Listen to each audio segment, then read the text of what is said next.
Happy Friday night, everyone. Got to the end of the week here. Got most of my voice back, too. And I also have my phone back, and I have my device back.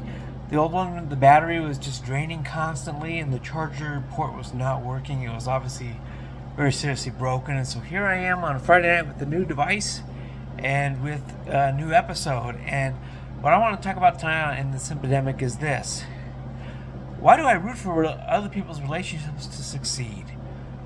And it's, no secret to people who follow me that I am at least have good online connections and a decent amount of friendships with fairly attractive women. And it can be very tempting, I think, for men to get very jealous of these situations and wish that they had them for themselves. But in my case, it's a little different because I want these relationships. I want all relationships to succeed. I'm just going to put this out there right now for what it's worth. I want everybody to have, those relationships that are happy and successful. And it's pretty simple why. The human race really needs it right now. We have so much negative vitriol back and forth between men and women that, I see successful relationships and I really wish the best for them because I think the world as a whole could use it right now. And two couples is specifically that I'm gonna link them into this episode just because I don't know if they're gonna feel like getting pulled into this, but Cammy and Mike, I'm gonna pull them into this because I see, Mike's probably not, the 6'6", 6'6" type of guy, 6 foot tall, 6-pack abs. I mean, I haven't really seen for sure what his abs look like, but let's get real here. He landed himself a awesome keeper, and he lives in Utah. So I mean, for all I know, he could be making six figures because their economy is doing pretty well out there, especially in comparison to the rest of the country. And so, who knows? But and Cammie is a teacher in Houston, and the connection there is because, well, I grew up watching the Houston Astros and rooting for them and cheering for them, and she's another Astros fan too, and so is Mike. And so, I love watching these relationships succeed. And Brittany and Danny are two others.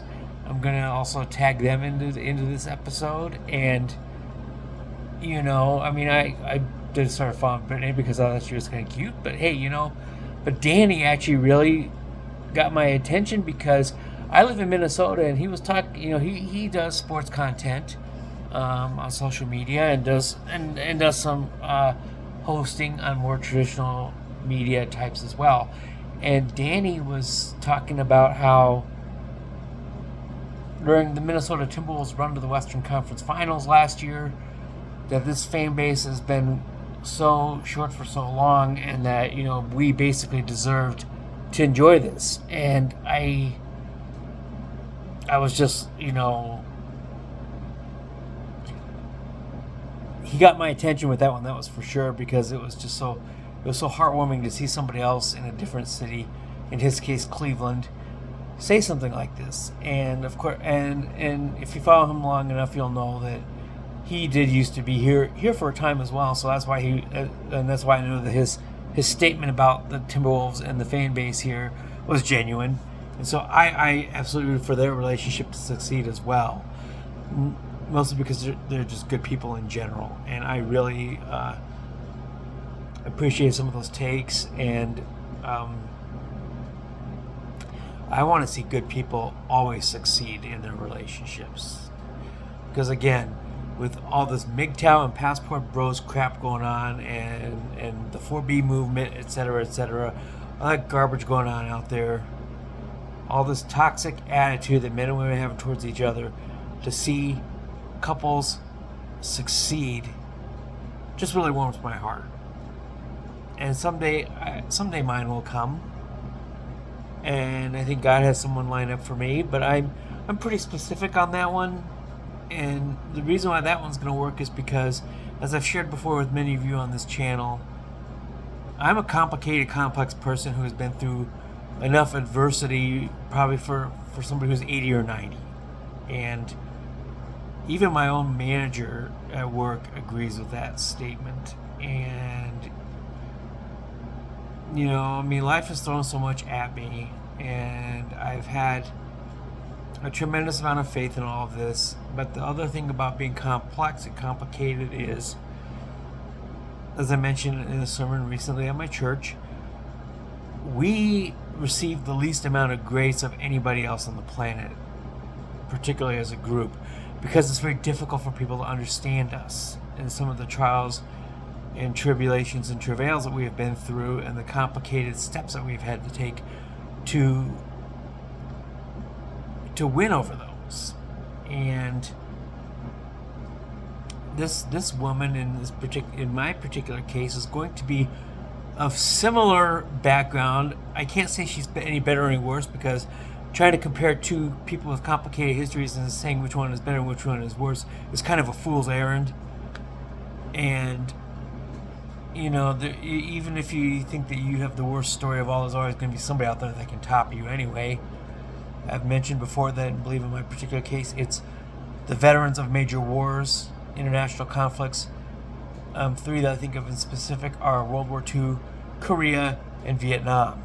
And, veterans of those wars have seen a lot more than I have. So trying to make myself to be the most complicated or, worst hit, most adverse history is kind of stupid. And it just isn't, that's not the case. But anyway, I root for those four people, of course, are all very good individuals, and I appreciate them on social media tremendously. And I will always, always, always root for them to succeed. Always root for their relationships to grow and thrive. And I'll always root for them to just be blessed and thrive and prosper.